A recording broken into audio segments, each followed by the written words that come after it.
This is the Howie Silbiger Show on the True Talk Radio Network. Call 1-877-669-1292.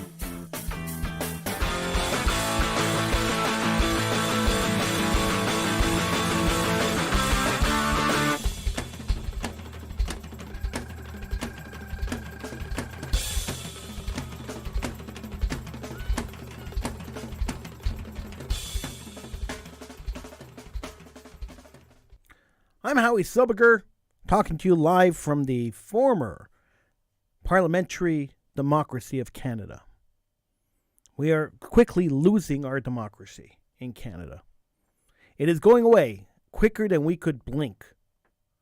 First, you have Quebec. This past week, passing Bill 96, which once again limits French people from learning in English, limits foreigners from coming to Quebec and settling there, limits English even more in the province of Quebec. And the law was passed by the Quebec National Assembly, as they like to call it. It was passed using the notwithstanding clause. Now, for those of you who don't know what the notwithstanding clause is, it's an override for the Constitution. It overrides the Constitution and the Bill of Rights, the Canadian Bill of Rights, the Charter of Rights and Freedom, the Canadian Charter and the Quebec Charter, are overridden by the notwithstanding clause, which means that a province could pass legislation which limits the freedoms and the rights of individuals and not get challenged in court because they have an override power on the Charter of Rights and Freedom. So if you could imagine that you have the right to do whatever you want, the laws are there, but there's an override saying that although you have the right to do it, we could still tell you can't. That leans more towards dictatorship than it does towards freedom, towards a democratic country. We like to talk about Western democracy, Western freedoms, but slowly and surely, Canada is losing their freedoms. Canadians are losing their freedoms. We're slowly slipping into a dictatorship in Canada, and it is very, very scary when you come to think of it. Today, in a obvious virtue signaling event, Canadian Prime Minister Justin Trudeau announced that the Liberal government is introducing legislation to implement the national freeze on handgun ownership throughout the country. Now, why now? Well, there was a murder. There was a mass murder, a mass murder using a gun in an elementary school in Texas last week. So why not play on the public grief of the loss of so many children in Texas, and ram through legislation which will further limit the freedoms of Canadians? What this means is the quote, what this means is that there will no longer be possible to buy, sell, transfer, or import handguns anywhere in Canada, Trudeau says in a press conference. Boy, do I feel safer now. You have no idea how safe I feel that Canada is going to ban handgun ownership. I can't even think of the last time I saw a handgun in Canada. I can't even think of the last time a handgun was used in any major mass murder in Canada. Maybe a handgun and a rifle were used in Nova Scotia last month, but it was more the rifle than a handgun. And the last time I could think that a handgun or a rifle or a semi-automatic gun was used for a mass murder in Canada would be maybe 20 years ago in Montreal at the Polytechnique school, where a bunch of women were shot. It was more than 20 years ago, where a bunch of women were shot using a handgun and a rifle. But it's really not a prevalent problem in Canada. But yep, Canadian Prime Minister Justin Trudeau is jumping to the rescue of Canadians yet again, saving us from a massacre that happened in the States by introducing legislation to implement national freeze on handgun ownership throughout the country. So here's the quote, and this is the most ironic quote that you're going to hear about this whole topic, because in this quote, the Prime Minister actually admits that this is not a problem in Canada. Open quote. The Prime Minister is speaking now. Open quote. We recognize that the vast majority of gun owners use them safely and in accordance with the law. But other than using firearms for sports, shooting, and hunting, there is no reason that anyone in Canada should need guns in their everyday lives, close quote. Let me repeat that so that you hear it clearly. We recognize that the vast majority of gun owners use them safely and in accordance with the law. So if that's the case, that the vast majority of gun owners use them safely and in accordance with the law, which is exactly what the Prime Minister said, why do we need legislation? Apparently, the current legislation is working. The vast majority of gun owners use them safely and in accordance with the law. We could say the same thing about the vast majority of car drivers. The vast majority of car drivers use their cars safely and in accordance with the law. Now, there's always a certain percentage of people who use any product that will use them carelessly or will use them nefariously. But do we have to slam a law on the entire country because you have a certain percentage that aren't using things properly? Don't you think this is a little bit of overkill? I tend to think it's overkill. This is government overreach to the highest extent. Now, Canadian Minister of Public Safety, Marco Mendicino, also said that a mandatory buyback program for assault-style weapons will go into effect later this year if the bill passes, calling it Canada's most significant action on gun violence in a generation. So, Mendicino is saying that, we don't care that you bought your assault-style, whatever assault-style weapons means. It's a media-created term, by the way. Assault weapons is a media-created term. There's no such thing as an assault weapon. If you're talking about a semi-automatic rifle, let's talk about semi-automatic rifles. If you're talking about a fully automatic rifle, let's talk about fully automatic rifles. Those are already not legal. Semi-automatic are legal. Fully automatics are not legal. So what guns are you talking about? Assault-style weapons could be anything. A knife could be an assault-style weapon. I can assault you with a knife. I could stab you. I could attack you. I could slash you. A knife is an assault-style weapon. So if we're talking about assault-style weapons, what is this? A hammer could be an assault-style weapon. A chair, anything I can assault you with is an assault-style weapon. I could take a handbag and hit you with a handbag. That's an assault-style weapon. A salami? All these are assault-style weapons. If I'm using them to assault you, that is an assault-style weapon. So I don't understand the idea, the terminology of assault-style weapons. So he continued. The first AR-15s, is that what we were talking about, AR-15s? And other assault-style firearms will start to be bought back by the end of the year, Medicino said. It's going to be hard, but we're going to get it done. How much money do you think it's going to cost Canadian taxpayers to buy back weapons, rifles from the general public? How much do you think it's going to cost? Well, let's take a look. About 55,000 new handguns have been registered annually in Canada per year over the last decade, Medicino said. So talking about a lot of guns and a lot of money that we're going to have to spend to buy these guns back. Now, the only good part of this legislation, and every legislation, they always hide the good parts at the bottom, but the only good part of this legislation is that it will create a new red flag law that will allow courts to remove guns and suspend licenses for people who pose a threat to themselves or others. Magazines that hold more than 5 rounds will also be banned under the new law. Now, the news article that I'm taking this from continues with, in August 2020, a gunman used both rifles and a handgun to kill 22 people around Nova Scotia in what was Canada's deadliest mass shooting in history. The deadliest mass shooting before this one was the École Polytechnique massacre that happened in the late 80s in Quebec. So we're not talking about a huge gun problem in Canada where national legislation has to take precedence and has to be prioritized. The only reason the Canadian Prime Minister is prioritizing this national gun law is to pander favor amongst the left wing. He feels that he's losing a little bit of support in this country, And why wouldn't he after his draconian handling of the truckers' anti-COVID protest, where he literally stole people's livelihoods, killed their pets, and put them in jail for protesting his government. So, showing that he was a dictator back then means that he could step on the backs of the dead children of Texas and use their deaths to forward his progressive, or what he considers progressive, agenda.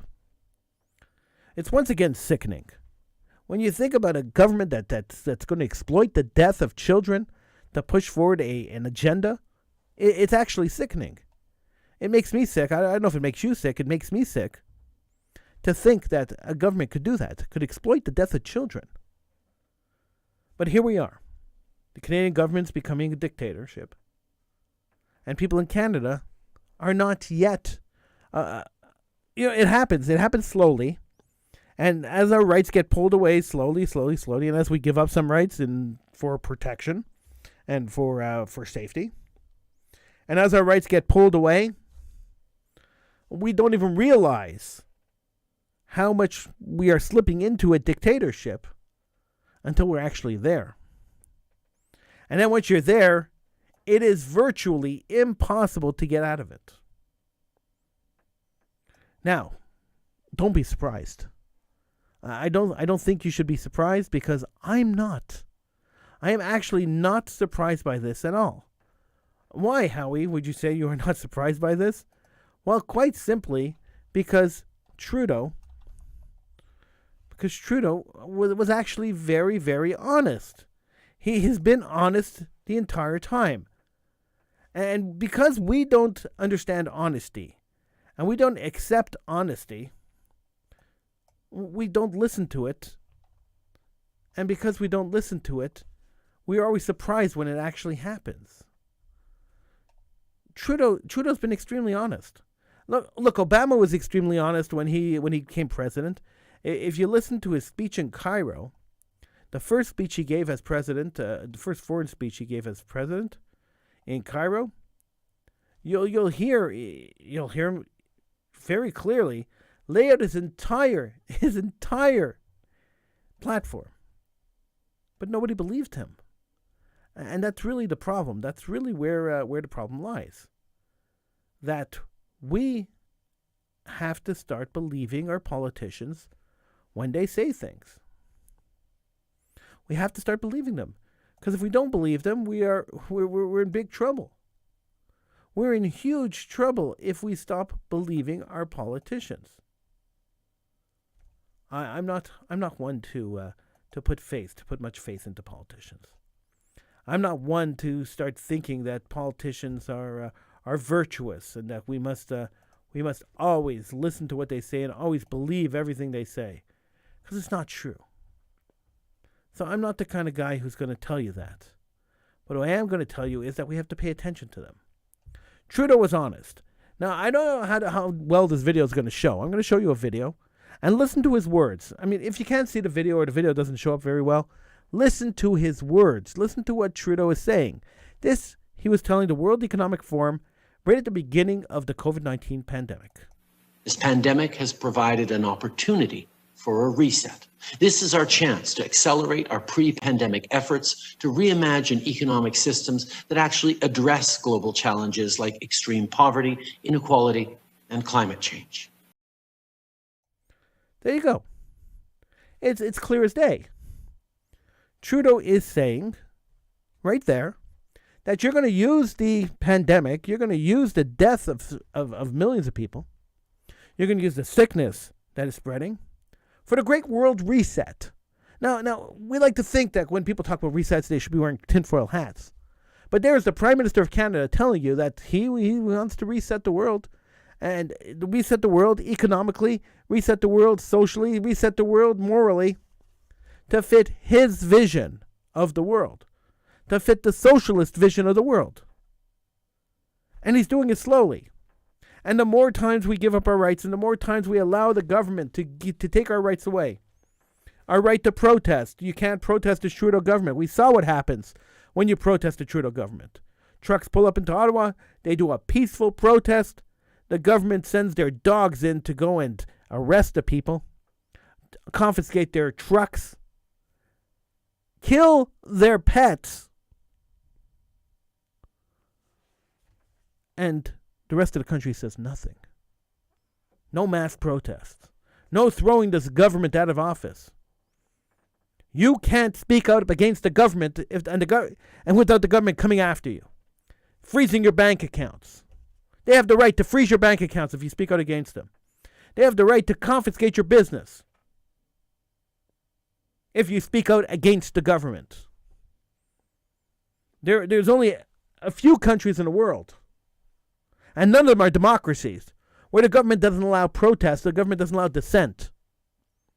And Canada is one of them. The second you can't dissent against your government, the second you can't speak badly against your government, the second you can't criticize your government without getting slapped back by some law enforcement agency, you are living in a dictatorship. If you don't like your government's policies, you should have the right to stand up and protest them. If the government sends their cops in to arrest you for protesting peacefully, then you are no longer living in a democracy. 1-877-669-1292 is the number to call. 1-877-669-1292. I'm Howie Silbiger. This is the Howie Silbiger Show right here on the True Talk Radio Network. Feel free to call in 1-877-669-1292. And now a new gun law. The gun law that's going to rip the guns out of the hands of gun owners in Canada, even though the majority of them, as the Prime Minister readily admits, the majority of them use them peacefully, lawfully, and without any incident. Imagine, just think about this for a second. Imagine the government decides that you can't drive cars anymore. Cars are dangerous. There are more people killed in Canada by cars than killed by guns every year. Probably 10 times, 20 times, 100 times the amount of people. I don't know. I don't have the statistic, but I'm willing to bet it's within the 10s, 20s, or 100 times the amount of people are killed by cars and vehicles than are by guns. Especially assault-style weapons, whatever those are. So imagine the government decides one day that cars are dangerous and they're not going to allow you to drive your car anymore. Sure, you may have paid money for your car. You may treat your car with the utmost respect, follow every law, stop at every stop sign, stop at every red light, change the oil, fill her up with gas, change your tires twice a year. You might do it all. Follow every law, every tiny little law, every minute detail of every little law. And then the government decides, nope, you can't drive a car anymore. Not only can't you drive your car anymore, we're going to take it away from you. We're going to confiscate it. Oh yeah, we'll give you a pittance. We'll give you a couple of pennies to pay for your time. Yeah, we'll give you a couple of pennies. If we pay you, it's not like we're confiscating. We're buying it back. We're not confiscating it. But it's mandatory. You have to sell it to us. So we're going to buy it back from you. We're going to offer to buy it back from you, and you do not have the choice to say no. Does that sound democratic to you? Does that sound like freedom? Does that sound like the country you want to live in? Doesn't sound like the country I want to live in. Doesn't sound like the free country that I thought I lived in. It's crazy, but it's not inconceivable, and that's the whole thing. After seeing the entire country give up their rights and stay at home for months and months and months because the government told us to stay at home, and wear face diapers for months and months and months because the government told us to wear face diapers, and inject experimental drugs into our bodies 3, 4, 5 times. Because that's what the government told us to do. After seeing that, why would the government not think that telling you that you can't have a gun wouldn't work for them? Of course it would. What would make you think it wouldn't work for them? Why wouldn't it work? You've already given up your rights everywhere else. So giving up your rights everywhere else, well, what the heck? Let's give up your rights here too.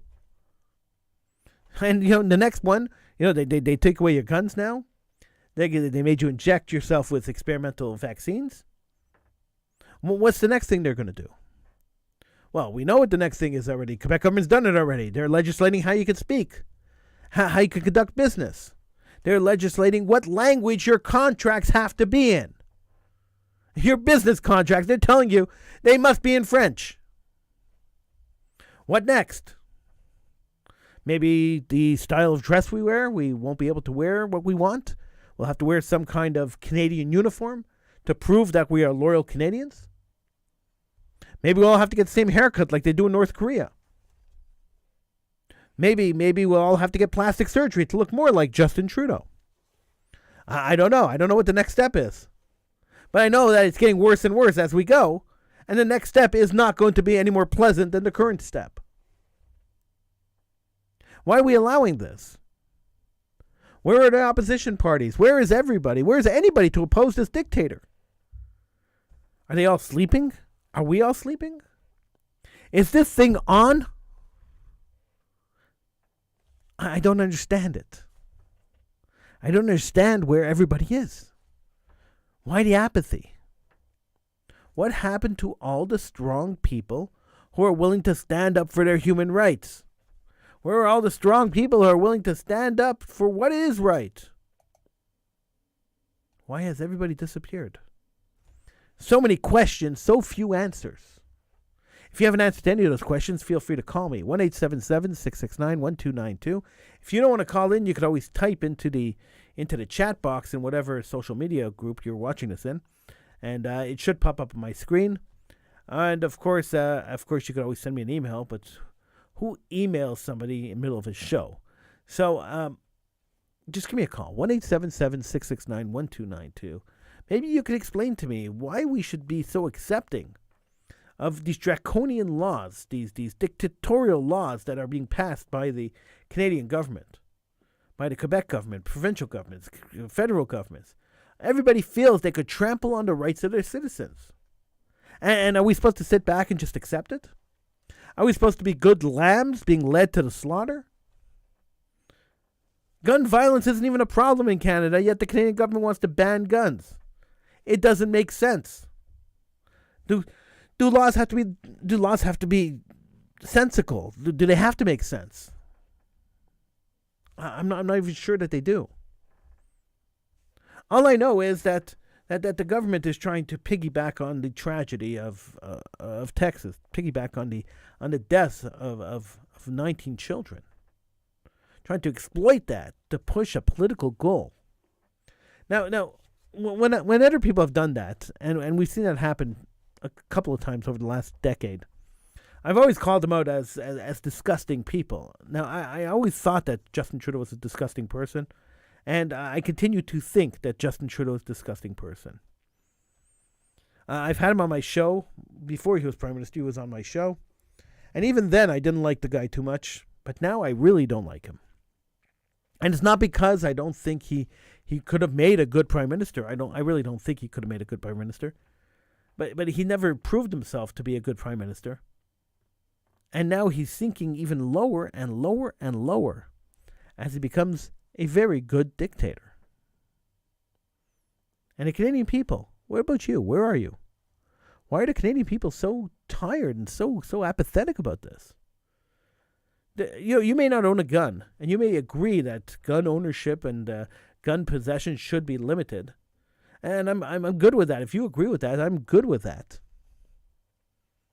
But you shouldn't be happy when laws are passed that limit the civil liberties of you and your countrymen.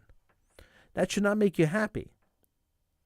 Sure, you may hate assault rifles for whatever reason. They're doing very bad things in the United States. But that doesn't mean that in Canada that's going to happen. Why take the chance, Howie? That's what some people are going to ask me. Why take the chance? Why not just ban them and forget about them? Because every time we ban something, we're opening the door to ban other stuff. So today it's guns, tomorrow it's books, then it's speech, And then it's the people that we don't like. Look, we've already seen cancel culture destroy careers of people they don't like. It is absolutely amazing to me, mind-blowing to me, actually, that a guy like Kevin Spacey was blown out of the water. His career was blown to pieces by accusations, never convicted of anything, accusations against him, which he denied. Nobody believed his denials.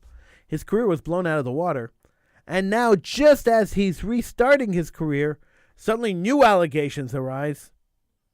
This is what they do. This is what happens. You can never get out of the mire once you're into it. You can't get out of the quicksand. Once you start sinking, they keep pulling you down and pulling you down. Reminds me of the scene in The Godfather, where Michael Corleone is saying, I want to get out, and they keep pulling me back in. It's exactly what happens when the corporate elites and the leftists and the people running the show, the people running the Great Reset,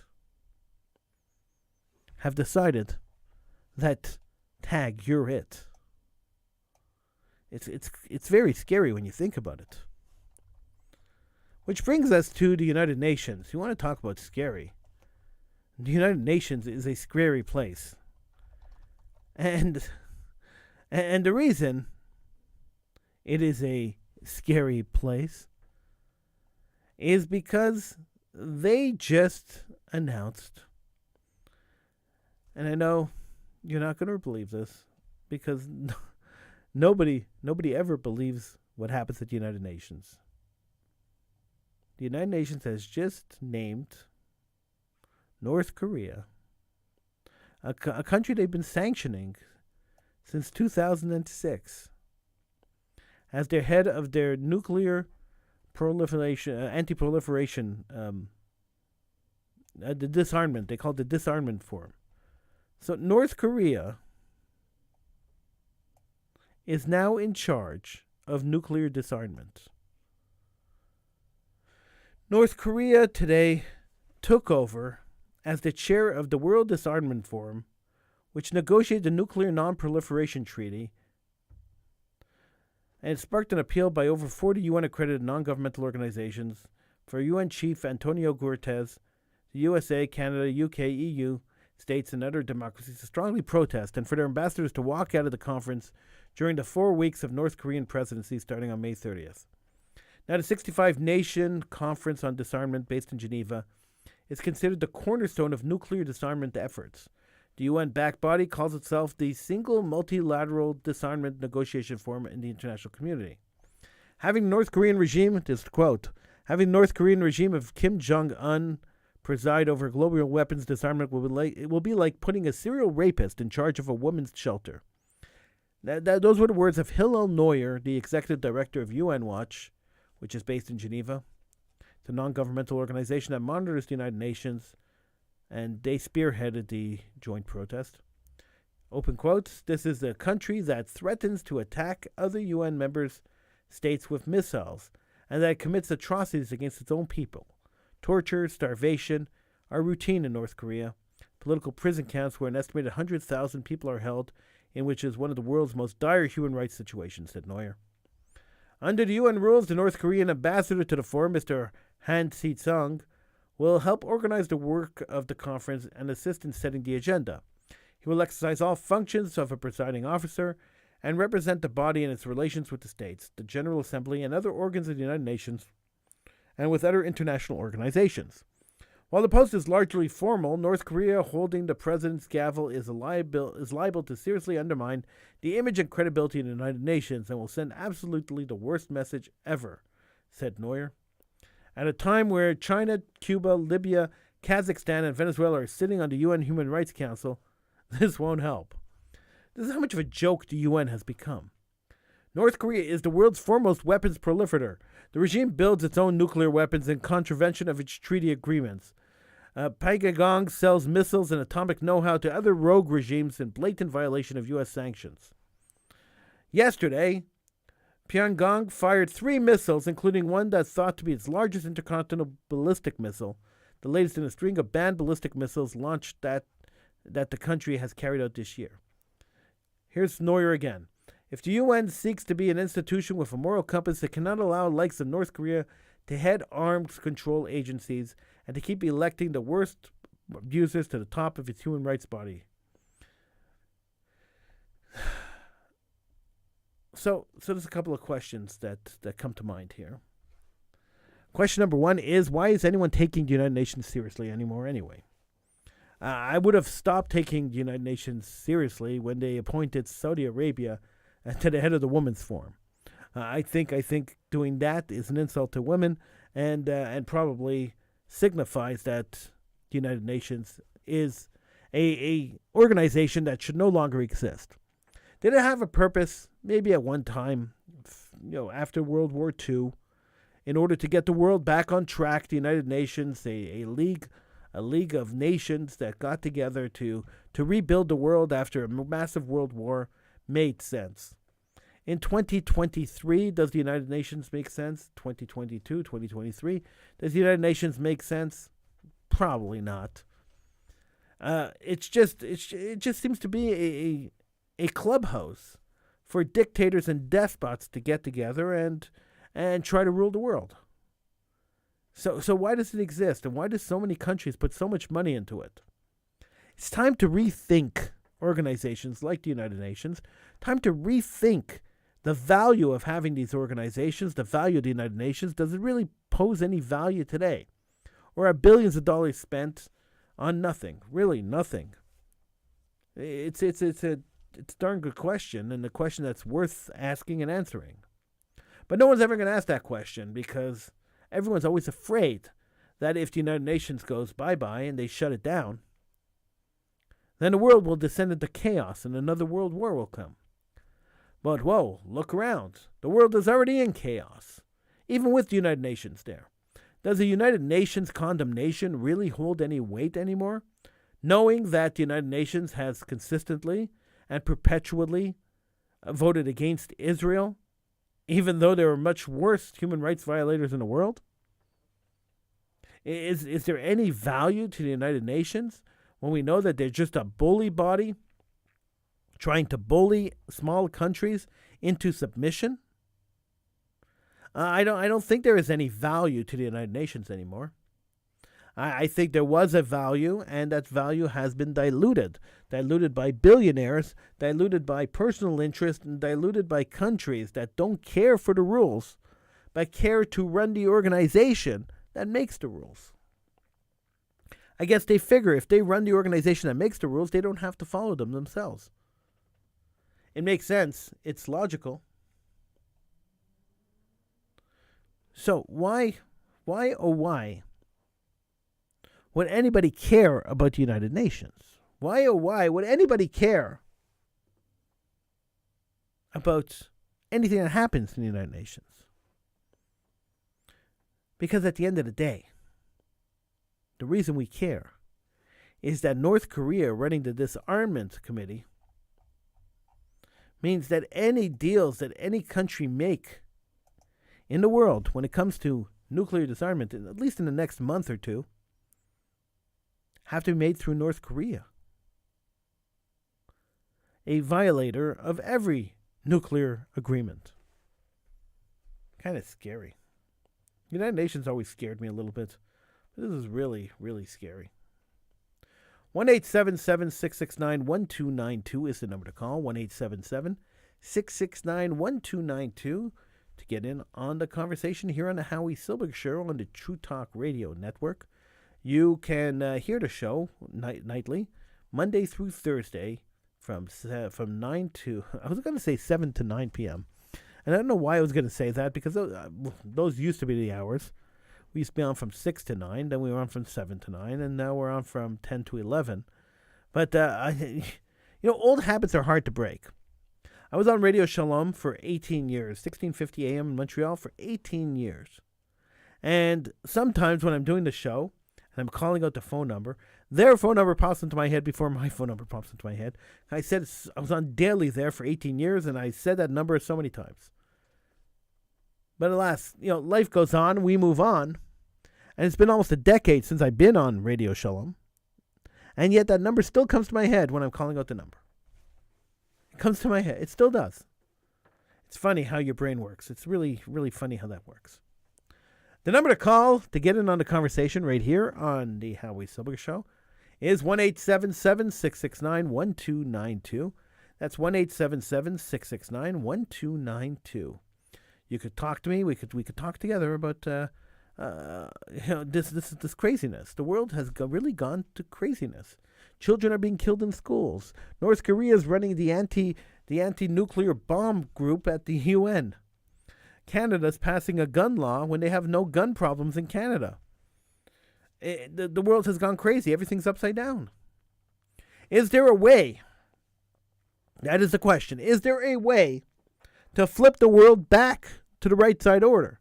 Is there a way to instill morality back into the world? Is there a way to instill human life and human values back into the world?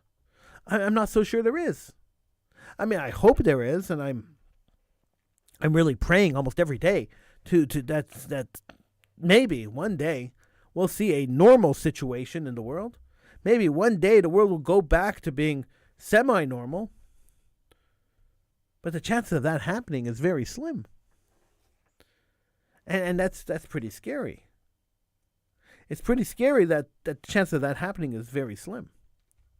So does that mean that the rest of my life and the rest of your life, we're going to be sitting around worrying about the next thing that the North Koreans are going to do, the next thing that the United Nations is going to do, the next thing that some whack job is going to do? Is he going to walk in and shoot us all? Is this going to be our worry for the rest of our lives? I sure the heck hope not. I long for the days where we could walk down the street and not have to look behind us. I long for the days where we could send our kids to school and not have to worry about some wacko walking in and killing them. I long for the days where we could hail a cab and not have to worry about who's driving it. Are those days ever going to come back? I don't think they'll be back in my lifetime. Maybe in the next generation or 2 generations. But I don't think my generation is ever going to see those days. And that's a bloody shame, if you ask me. 1-877-669-1292. 1-877-669-1292. This is the Howie Silbiger Show on the True Talk Radio Network. Call 1-877-669-1292.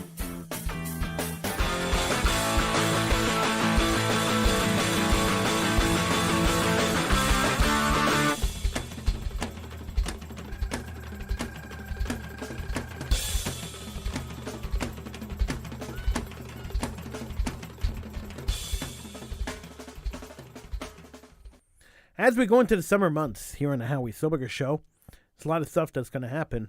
We plan to cover the Just for Laughs Festival again this year, as we do every year. So we're looking to interview comedians.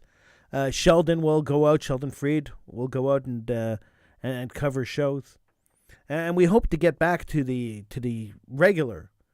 We did this for years. The regular coverage of the Just for Laughs Festival this year. Last couple of years over COVID, it's been very difficult to manage a festival. The festival was free online for the last couple of years. You were able to just watch the comedy shows online. There were no live shows, and there was nothing to review, really, because you could have just watched everything on demand. So this year, they're going back to a full festival, the full live festival. We've put in our application for the press credentials that we usually get.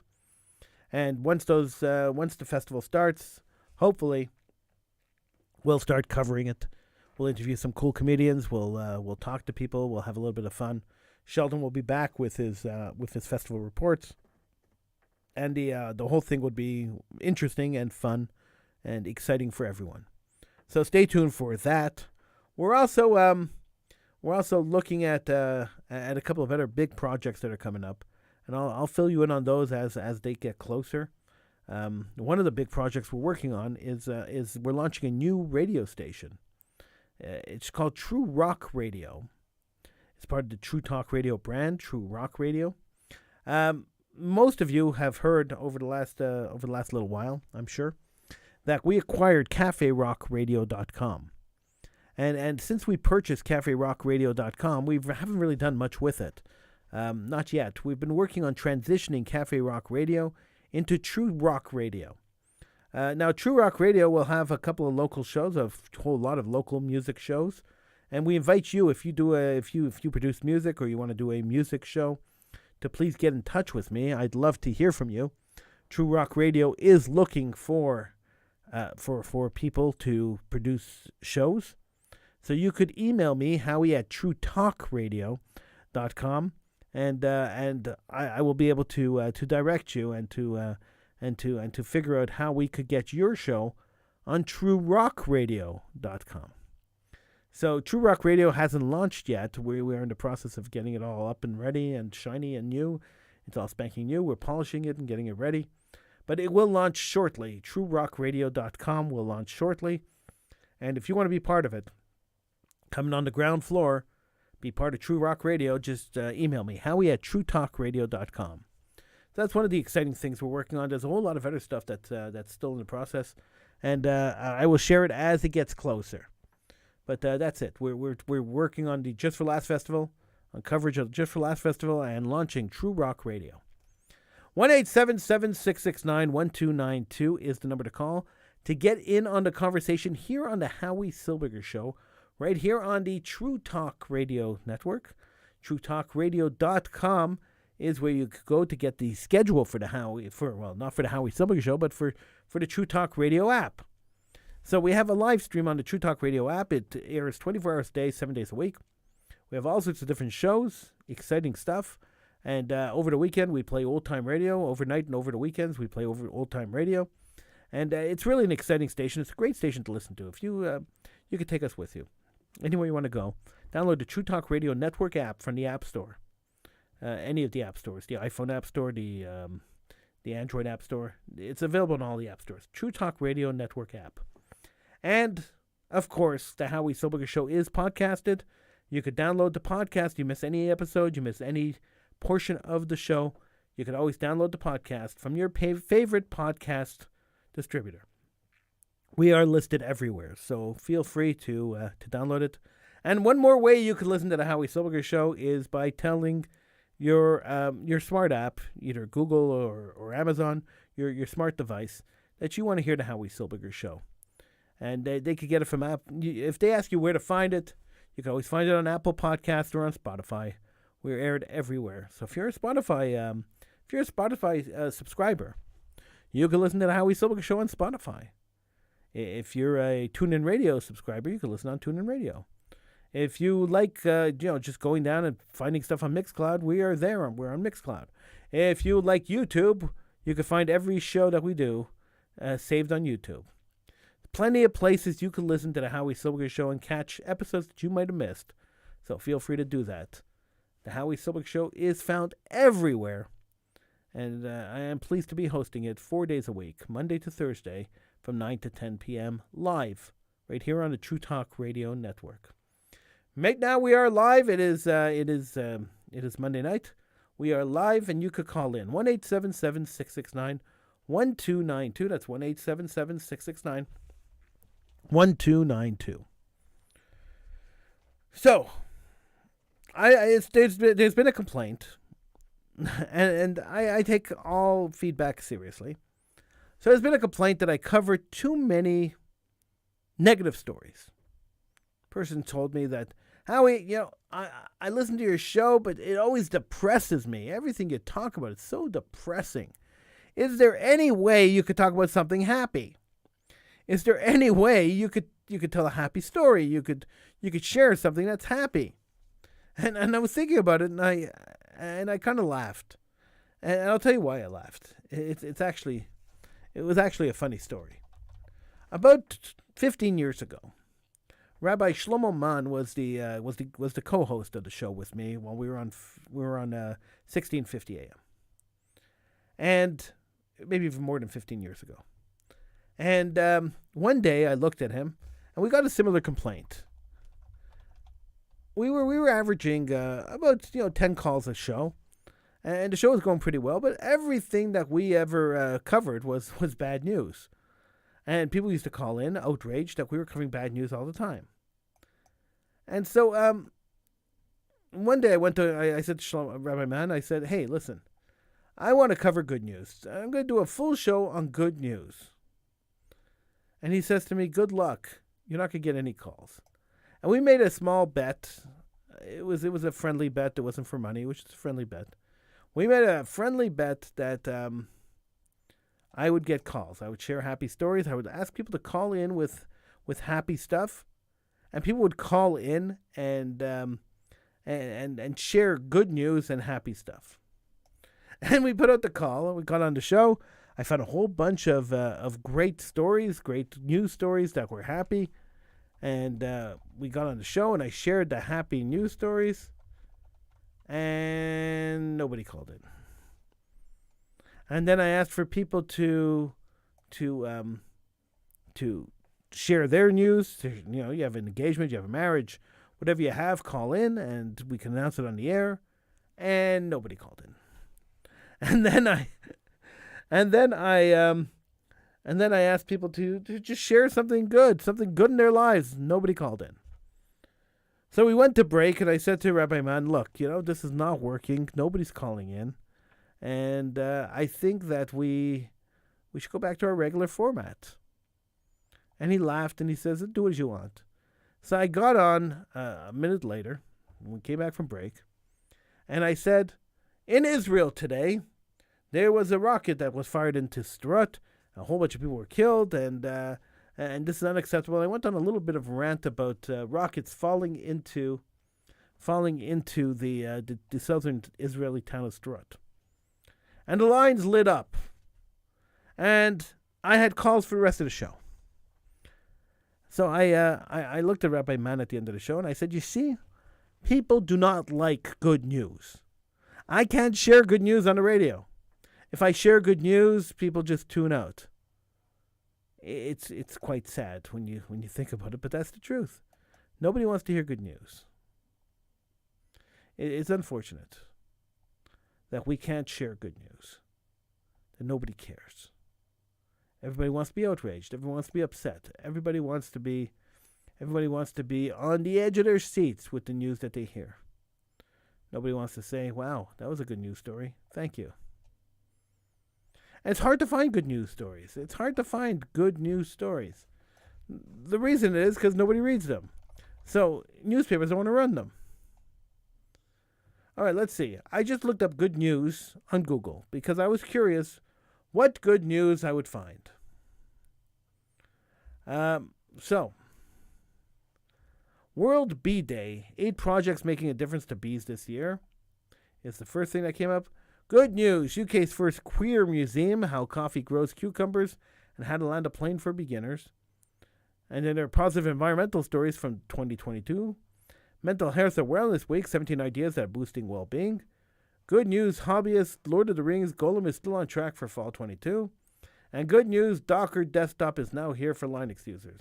So it's one movie ad, Mental Health Awareness Week, environmentalists, something about the queer people, and world bees. That's my good news.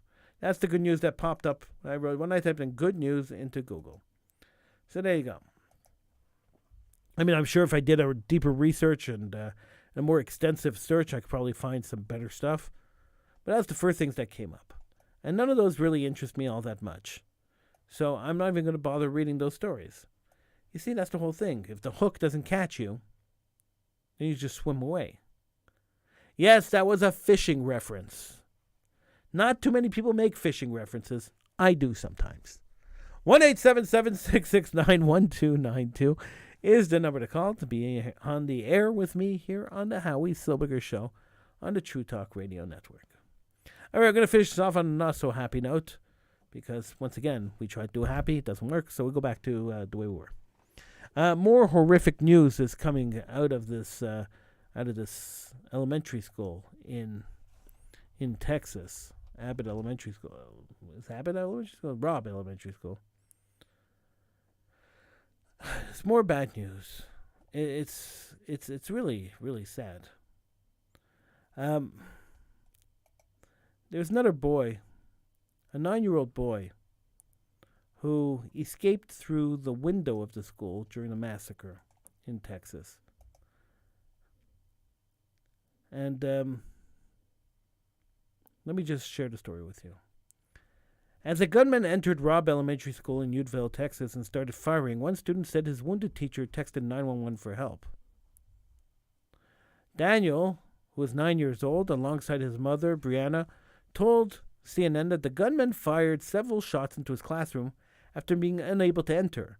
The door had been locked by his teacher, and the bullets fired struck the teacher as well as classmates. The deadly rampage at Robb Elementary marked at least the 30th shooting at a K-12 school in just 5 months of this year. It was the deadliest school shooting since the 2012 Sandy Hook massacre. Daniel survived by first hiding under a table next to a wall, he said, so he could see the gunman through the door's window. I could still see his face, the boy said. I could still see him staring at people in front of me. Daniel later climbed out of a broken window to escape, cutting his hand on some glass, he said, and the 2 people injured in his class would survive. But his cousin, Ellie Garcia, was in a different classroom. She was one of the 19 children and 2 teachers killed in the worst school shooting in a decade. And less than a week later, major questions remain about the timelessness of the law enforcement response and whether more children could have been saved. The Texas Department of Public Safety has laid out a timeline of Tuesday's shooting, showing that the gunman was in a classroom with students for more than an hour before he was shot and killed by a Border Patrol tactical response team. Officers arrived at the school within minutes, but the commander on scene decided to wait over an hour for reinforcements, even as children locked inside the room with the gunman called 911 and begged police for help. Video taken from outside the school during the incident, obtained by ABC News, includes what appears to be dispatch audio informing officers on the scene a child is calling 911 from a classroom. Advised, we have a child on the line, the dispatch said. Child is advising that he's in a room full of victims. The video indicates police at the scene were informed at least one child remained alive inside the classrooms. CNN has not been able to independently confirm the video audio.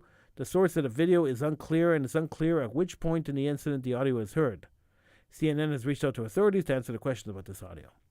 Now, Texas DPS Director Steve McGraw told reporters on Friday that there were at least 8 911 calls from at least 2 separate callers from inside the school, covering a span of nearly 50 minutes.